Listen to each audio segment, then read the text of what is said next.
8 xhur wara illi fi frar il-kuntratti tal-isptarijiet instabu mill-qorti illi kienu fraudolenti kif ukoll jumejn biss wara illi l-qorti tal-appell sabet illi kien hemm kollużjoni bejn l-istess gvern u l-imsemmija soċjetajiet, il-Prim Ministru Robert Abela għadu bl-aktar mod surreali jiddefendi lil Stewart u jinsisti li dawn taw lura lill-pajjiż. Inevitabilment l-erba' filgħodu l-ġurnalisti staqsew lil Abela dwar min se jkun qiegħed jerfa' responsabbiltà ta' dan l-iskandlu meta l-poplu se jara flusu ritornat lura. Bil-Prim Ministru jibqa' jinsisti li ta' Stewart għamlu l-investiment. Stewart taw sensiela ta' servizzi li f'dibattitu parlamentari kelli l-opportunità illi nispjega dwarhom, servizzi ripetuti lil pazjenti tagħna, investimenti fl-infrastruttura.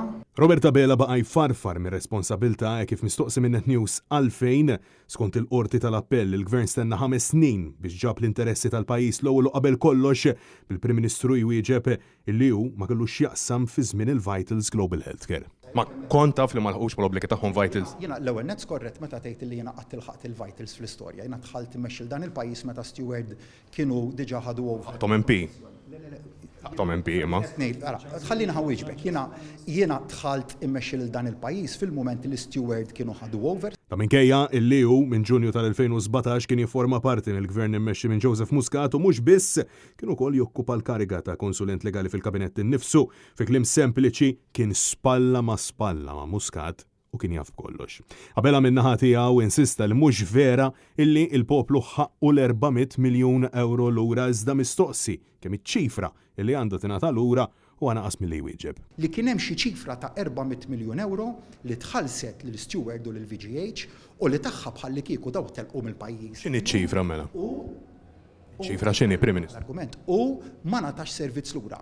It-tnejn illi għadda l-qorti tal-appell preżeduta mill-Prim Mħallef Mark Ketkuti saħqet li min suppost kellu jħares l-interessi tal-pajjiż ma fittix rimedji oħra minkejja li kien jaf il-Vitals ma kinux laħqu mal-obbligi tagħhom. Dan jinkludi l-Prim Ministru nnifsu illi minflok azzjoni kompla jagħti l-mijiet ta' miljuni ta' euro lil kontinwazzjoni tagħhom, ċoe lil Stewart. Jien dejjem għattilhom le, dak huwa l-ftehim li għandkom, jien mhix lest li mit-taxxi tal-poplu Malti nħallaskom iktar. Ma bqajt ħallathom iktar? Le, huma baqgħu jagħtu s-servizz ma tawx l-obbligi kollha li kienu marbutin bihom. Intant, fil-waqt li Abela ammetta li Stewart ma laħqux mal-obbligi tagħhom fost oħrajn fl-isptar Salluqa li tħalla fi stat delapitat u insista li kien il-gvern illi ħallura 3 sptarijiet.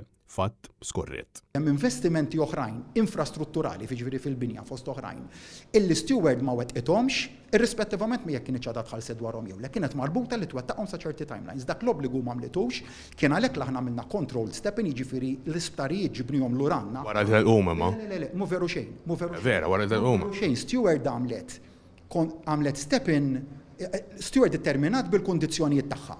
U aħna minna controlled step in bil-kundizzjonijiet tagħna. Il-verità hi illi wara li tħabbret is-sentenza tal-imħallef Francesco De Pasquale grazzi għal ħidma ta' deputat nazzjonalista Adrian Delija u l-kuntratti tal-isptarijiet instabu li kienu fraudolenti fis-16 ta' Marzu kienu Stewart infuso illi temmu il-konċessjoni u kien biss f'dan il-punt illi il-Gvern Laburista beda jieħu forma ta' azzjoni.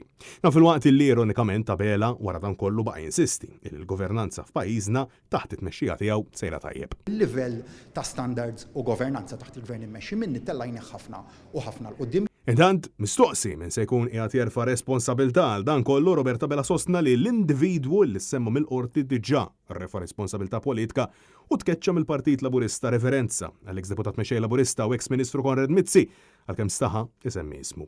Net News jistaqsi jekk hux qed jistenna illi l-Kummissarju tal-Pulizija Angelo Gafa jieħu azzjoni fil-konfront tiegħu. Tistenna azzjoni Prim Ministru min-naħa tal-Kummissarju tal-Pulizija rigward Konrad Mizzi?